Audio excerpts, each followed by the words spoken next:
l'ennemi qui a semé quoi? L'ivraie. Donc, quand on parle de l'ivraie, je dis bien qu'on parlait des gens qui ont la nature maléfique de Satan. Dans ce monde, il y en a plein. Donc, l'ivraie, de par sa nature, il est livré. C'est par la sémence. C'est pour cela que j'ai toujours dit que ne vis pas comme l'autre. La Bible dit les mauvaises compagnies corrompent les bonnes mœurs. Dans ce monde, nous avons des gens qui ont la nature maléfique. Donc, il ne faut pas se comporter comme l'autre. La majorité de ces gens, je nous avais dit ici, souvent des gens qui ont, par exemple, dans la sorcellerie, je ne dis pas tous, il y a des exceptions, mais très peu des exceptions. Très peu qui se convertissent, qui abandonnent la sorcellerie, qui abandonnent l'occultisme. Très peu. Vous êtes témoin, c'est difficile d'entendre qu'un sorcier qui s'est converti ou un occultiste qui abandonne. C'est rare, mais il y en a. Il y en a, mais c'est très peu. La majorité des gens qui ont conclu des alliances avec les diables, c'est souvent des gens qui ont la nature maléfique. Ce sont des ivrés, de par leur nature. Ce sont des ivrés. Ils meurent souvent comme ça. Dans sa sorcellerie, il va mourir avec sa sorcellerie, il va mourir avec ses fétiches. Ils se convertissent difficilement. Donc, ce sont des gens qui ont la nature maléfique. Quand vous entendez quelqu'un, quand il y a quelque chose qui se perd à la maison, vous voyez, il y a des gens qui ont souvent tendance d'aller trouver les féticheurs. Allons voir un féticheur. Souvent, ce sont des gens-là qui n'ont pas peur d'aller consulter les féticheurs. Voilà, pour savoir qui a volé ça, qui a volé ça. Les gens qui ont la facilité de faire le mal, qui peuvent tuer facilement par des poisons, qui peuvent, voilà, maudire quelqu'un parce qu'on a volé son truc et il dit, bon, comme il a volé mon truc, il va voir un féticheur, voilà, il va lancer un mauvais sort à la paix. Des gens qui ont ça, souvent, je m'excuse, souvent ce sont des gens qui ont la nature maléfique de Satan. Parce que moi, tel que je suis là, et je ne peux pas. Et je ne peux pas. Je ne peux pas. Je ne sais même comment commencer. Je ne dis pas tous, il y a des exceptions, mais la majorité, je peux dire à 80%, sont des gens qui ont la nature maléfique, même à 90%. Parce que même si vous ne connaissez pas Dieu, c'est difficile d'avoir de pouvoir tuer. C'est compliqué. C'est compliqué. Des gens qui empoisonnent, des gens qui tuent facilement. Moindre souci comme ça, il peut faire du mal facilement à quelqu'un. Ah, c'est compliqué. Il y a des exceptions, mais souvent, donc, ce sont des gens qui ont la nature maléfique de Satan. Donc, vous voyez ici, l'ivraie, le Seigneur est en train de dire que c'est une sémence. C'est une sémence. Sémence de l'ennemi. Donc, ne vis pas comme l'autre. Attention. Verset 28, il est répondu, c'est un ennemi qui a fait cela. Et les serviteurs lui dirent, veux-tu que nous allions l'arracher? Comme nous sommes là, nous sommes en train de s'inquiéter, on dit, ah Seigneur, est-ce que tu ne peux pas vraiment nous débarrasser avec toutes ces personnes qui nous créent des soucis, nous débarrasser avec nos dirigeants là qui nous créent pas mal de soucis, avec tous ces sorciers que nous avons dans nos familles, avec ces occultistes qui nous créent pas mal de soucis, qui nous créent des guerres, qui créent ça, Seigneur, tous ces problèmes que nous avons, c'est à cause d'eux. Nous voulons que le Seigneur puisse arracher l'ivraie. Mais regardez la réponse du Seigneur. Non, dit-il, de peur qu'en arrachant l'ivraie, vous déraciniez en même temps le bleu. Le Seigneur n'a pas voulu qu'on arrache l'ivraie avant le temps, parce que si vous les arrachez, vous allez aussi arracher peut-être les blés à la place des livrées. Pourquoi le Seigneur a dit comme ça? Tel que nous sommes là, nous sommes ici dans ce monde, il y a certains enfants de Dieu qui se ressemblent aux ivraies, mais qui ne sont pas des ivraies de par leur nature divine. Tel que nous sommes là, avant de connaître le Seigneur, on était aussi dans le monde, non? On vivait aussi peut-être dans le péché, dans certaines choses. Il y a d'autres aujourd'hui qui sont dans le Seigneur, qui se sont convertis, qui étaient peut-être dans la sorcellerie, peut-être dans l'impudicité, dans ça, dans ça. Mais, de par leur nature, ces gens étaient au fait du bleu, de la nature de la bonne sémence. Il a fallu juste un temps pour que ces gens-là reprennent leur nature divine.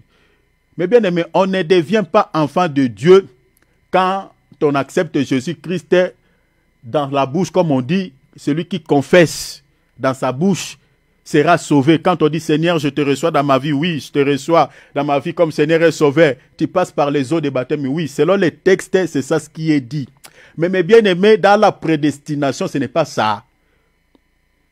Ce que nous posons comme l'acte de pouvoir accepter Jésus-Christ dans nos vies comme Seigneur et Sauveur, après avoir passé par les eaux de baptême, chers enfants de Dieu, c'est juste l'accomplissement des Écritures pour manifester, si tu es enfant de Dieu, de par ta nature, de manifester la nature divine qui est en toi. Parce qu'il y a des gens qui ont confessé comme ça. Jésus, je te reçois dans ma vie comme Seigneur et Sauveur, sont passés par les eaux de baptême, mais ils ont la nature maléfique. Dans nos assemblées, il y en a plein. Il y en a plein. Ce n'est pas l'eau de baptême qui te fera que tu puisses hériter les cieux. Ce n'est pas ça. Ce n'est pas non plus parce que tu as confessé. Si tu n'as jamais eu la nature divine de Jésus dans la prédestination, parce que Romains 8, non, la Bible dit ce qu'il a connu d'avance. Il les a aussi justifiés, il les a aussi appelés. Il faut être connu depuis la prédestination. Jésus lui-même, il a dit j'ai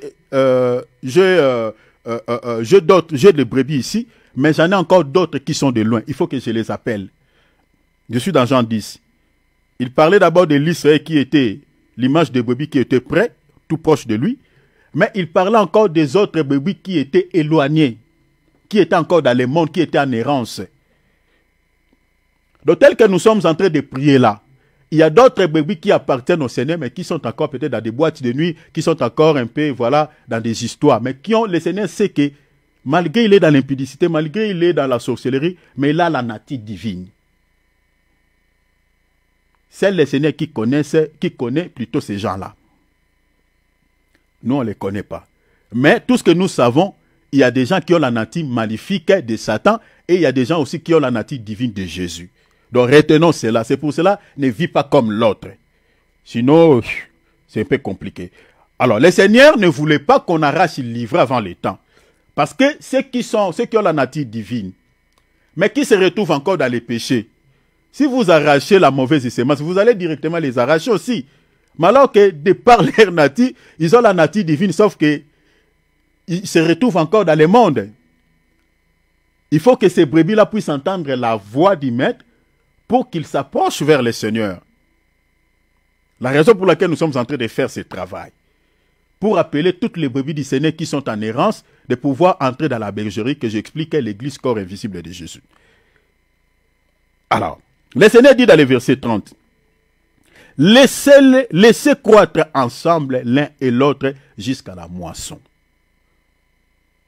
Et à l'époque de la moisson, je dirais aux moissonneurs, arrachez d'abord l'ivraie et liez-la en gerbe pour la brûler. Donc vous voyez que l'ivraie partira en enfer. Les ivraies partiront là-bas. Mais amassez les bleus dans mon grenier. Grenière ici, c'est l'image du ciel.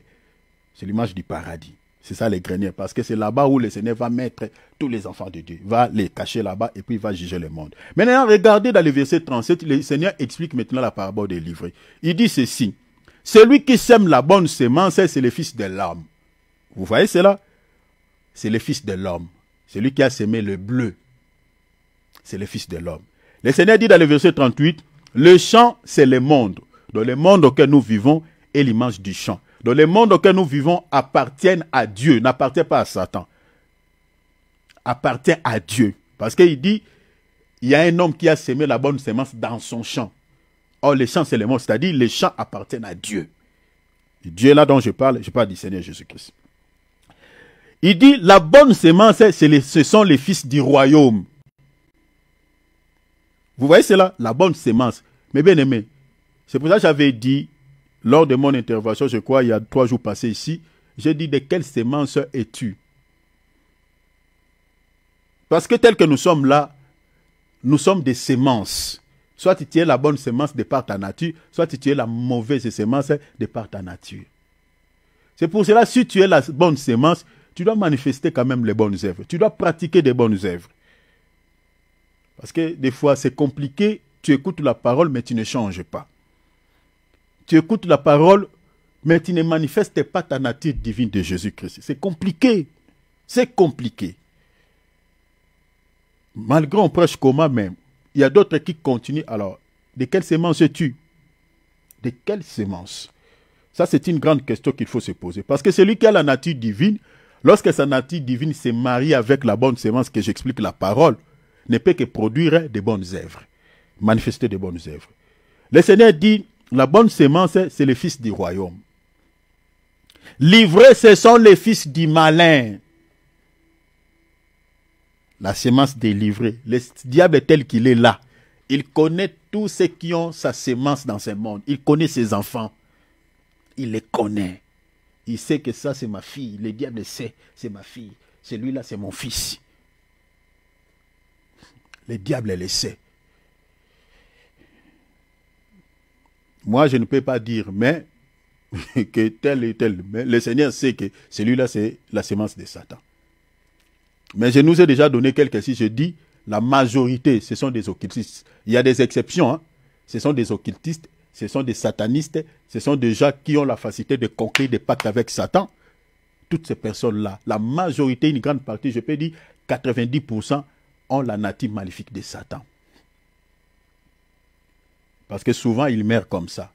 Regardez même hein, ceux qui sont célèbres, hein, commençant par nos autorités, des stars de ce monde, des musiciens, des chanteurs.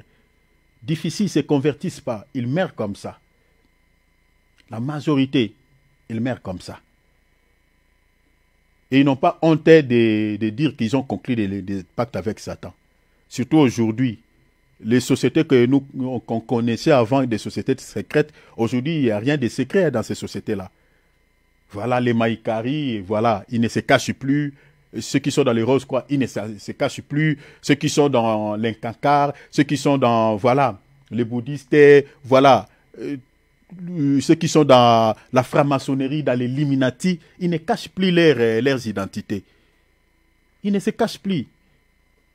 Ils montrent aux vieux aussi du monde, voilà, moi je suis Illuminati, moi je suis franc-maçon, moi je suis tel. Et ils montrent leurs identités. Il y a des exceptions, je dis que 10% peut-être de ceux qui ont la nature divine qui sont influencés. Mais la majorité ont des natures maléfiques de Satan, sont des ivrés. Le diable sait lui-même que ça c'est mes fils, ce sont mes filles.